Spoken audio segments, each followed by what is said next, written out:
పశువు జాతకం ఎలా ఉంటుందో చెప్పగలరా అసలు? గోవు శాస్త్రం 100కు 100 చూసేవాళ్ళు మనం.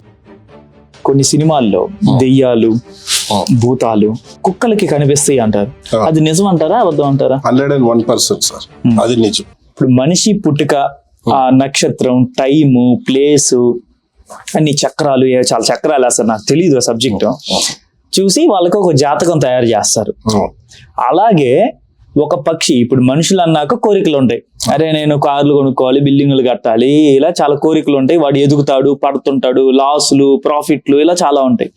ఇప్పుడు ఒక దూడ ఆర్ ఒక పక్షి పిల్ల ఆర్ ఒక కాకి పిల్ల ఆర్ ఎనీథింగ్, ఒక పశువు కానీ పక్షి కానీ తను పుట్టే టైంలో, గుడ్డులో నుండి బయటకు వచ్చే టైంలో కానీ, లేదా ఒక ఆవు నుండి దూడ బయటకు వచ్చే టైంలో కానీ, ఆ టైంలో ఆ నక్షత్రం, ఆ ప్లేసు నేను మీకు ఇస్తే, ఆ పశువు జాతకంని మీరు తయారు చేసి ఆమె ఫ్యూచర్, ఆ పశువు జాతకం ఎలా ఉంటుందో చెప్పగలరా అసలు?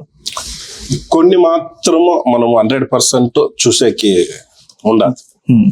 దీంట్లో ఎలా ఉంటుందంటే, గోవు పశువు ఉంటుంది.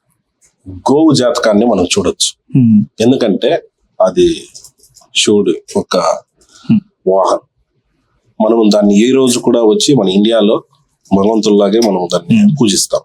మీరు ఖచ్చితంగా ఒక పుట్టిన ఒక టైము, ఆ పుట్టిన ఒక స్థలము నాకు ఇచ్చినారంటే 100% దానికే కొన్ని విధాలంగా ఉంటాయి. ఇప్పుడు కొన్ని జనాలు వచ్చేసిందే ఇండియాలో దీని గురించి పెద్దగా సెర్చ్ చేయరు.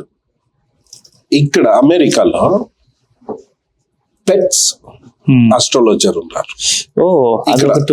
ఉన్నారు. ఎంతో మంది నా దగ్గర ఫొటోస్ ఉంటాయి, కావాలంటే మీకు పంపిస్తా. ఒక్క శ్వాన అంటే కుక్క కోసం 10,000 20,000 ఖర్చు చేసిండే వాళ్ళు కూడా ఉన్నారు. ఏమిటికి? దాని ప్రొటెక్షన్ కి. నా దగ్గరకు వచ్చి దాని పూజలు కూడా చేయించుకున్నారు. పెట్స్ కి ఇక్కడ అమెరికాలో వచ్చి ఎంతో మంది పూజలు చేపిస్తారు, వాళ్ళ పిల్లల్లాగా చేస్తారు.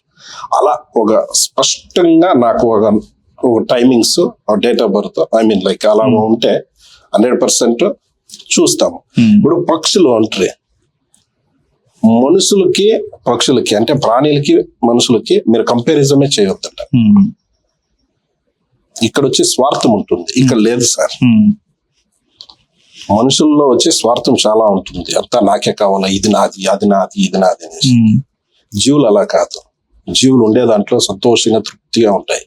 కానీ మనుషులకి జీవులకి ఒకటి ఏంటి అంటే ఎమోషన్స్. మనం ఎన్నో చూస్తూ ఉంటాం. ఒక చిన్న పక్షి వచ్చేసింది, ఏదైనా వస్తే తన పిల్లల్ని కాపాడుకునేది కావచ్చు, జన్మం ఇచ్చేది కావచ్చు, ఇంకోటి ఎన్నెన్నో ఉంటాయి. కానీ ఒక్కటి మాత్రం సత్యము, గోవు శాస్త్రం 100కు 100 చూసేవాళ్ళు మన ఇండియాలో కూడా ఉన్నారు. నేను చూస్తా. దానికే సపరేట్ గా నువ్వు వచ్చేసిందే స్టడీ చేయవాళ్ళ. పెట్ ఆస్ట్రాలజీ దాన్ని మనం చేసినాం. మన దగ్గర ఉండాది, మనం చేసినాం కూడా. నేను ఎంతమందికి చేసినా నా దగ్గర ఫొటోస్ ఉన్నాయి, మీకు పంపిస్తా, కావాలంటే చూడొచ్చు దాన్ని. అట్లా చేసిన వాళ్ళు ఉన్నారు, ఈ వద్దు ఉన్నారు సార్, ఈ వద్దు కూడా ఉండిపోయినారు. ఓకే, సో ఇప్పుడు మీరు ఈ పక్షులు వీటి గురించి టాపిక్ వచ్చింది కాబట్టి, మామూలుగా ఈ కొన్ని సినిమాల్లో దెయ్యాలు, భూతాలు ఇలాంటివి ఉన్నప్పుడు కుక్కలకి కనిపిస్తాయి అంటారు. కుక్కలకి వీటికి తర్వాత ఏదైనా న్యాచురల్ కెలామిటీ జరిగేటప్పుడు, భూకంపం వచ్చే ముందు, సునామీ వచ్చేటప్పుడు, ఇలాంటికి కుక్కలకి వాటికి పక్షులకి ముందే తెలుస్తాయి అని సినిమాల్లో కూడా చూపిస్తుంటారు. అది నిజం అంటారా, అబద్ధం అంటారా? 101% సార్, అది నిజం.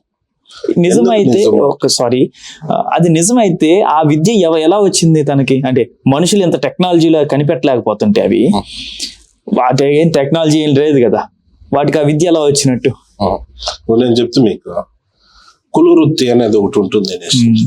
ఏమన్నా కొన్ని నడిచేటప్పుడు ఎలా కుక్కకు తెలుస్తుంది అంటే ఆ సెన్స్ సార్, దానికి వచ్చి పవర్ చాలా ఉంటుంది. కుక్క అనేది వచ్చేసింది కాలభైరవుడు. ఆ కాలభైరవుడు ఏమిటికి ఉండేది? ఒక ఊరికే కాలభైరవుడు. ఇప్పుడు మనం తమిళనాడు సైడ్ పోతే నీకు తెలుస్తుంది, ఊరు ఉంటుంది. ఉమ్, ఊరంతా చుట్టేసుకొని వస్తే ఓ పొలిమేరలో వచ్చేసిన కాలభైరవుడిది ఒక విగ్రహం ఉంటుంది అక్కడ. ఓకే. తమిళనాడులో చాలా ఉంటుంది, ఎక్కువగా చూడొచ్చు నువ్వు. ఎందుకుంటే చెప్ప ఆ ఊరినంతా వచ్చేసిందే వాయన, ఉమ్, అంటే ఒక టైమింగ్స్ నైట్ పగలు ఆయన వచ్చి ఊరంతా కాపాడుతాడు, ఊరంతా తిరుగుతాడు. ఇప్పుడు మనం వచ్చేసింది ఈ వాచ్మెన్స్ వాళ్ళని వీళ్ళు పెట్టుకుంటాం కదా, అలా ఊరికే వచ్చేసిందే ఉమ్, ఆయన పెట్టుకుంటాడు కాలభైరవుడు. అట్లా ఈ కాలభైరవుడు అనేది వచ్చేసిందే ఎదుటి ఒక వ్యక్తి ఇప్పుడు యుద్ధానికి వస్తా ఉన్నాడా, ఉమ్, మంచికి వస్తా ఉన్నాడా, చెడ్డు వస్తా ఉన్నాడా అని చెప్పేసింది ఈజీగా పసికట్టేదానికే ఈ శ్వానకి అంత ఒక ఎనర్జీ ఉంటుంది, అంత ఒక సోల్ ఉంటుంది. దానికే సపరేట్ ఎనర్జీ ఉంది కూడా. ఓకే. నీట్ అండ్ క్లీన్ గా ఏదైనా ఒకటి అయితే ఉంటే దాన్ని కనిపెట్టి మనకి ఒక మెసేజ్ లాగా దాన్ని మనకి తలపిస్తారు. అప్పుడు మనం కొంచెం దాని గురించి తెలిసిన వాళ్ళైతే కొంచెం మనము ఉమ్, దాన్ని త్వరగా తీసుకొని నెక్స్ట్ స్టెప్ ఏముందో దాన్ని చేసుకుంటాం. ఓకే.